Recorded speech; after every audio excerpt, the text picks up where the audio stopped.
Наташ, перестань нервничать. Это только первый день, и у нас еще есть целая неделя, чтобы справиться. К тому же в прошлом году ты выжила, значит выживешь и в этом. Ты ведь знаешь, что я едва выжила на тех играх в том году. Но ты смогла.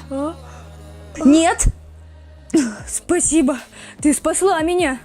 Итак, класс, сегодня мы будем изучать обоняние. Для этого эксперимента мы будем принюхиваться к пальцам вашего партнера. Затем запишите свои наблюдения. Я не могу это делать сегодня, мистер Артур. Если я чихну, я умру. Все студенты без исключения даже во время смертельных игр должны выполнять мои задания. Но... Делай все, что в твоих силах, Наташ.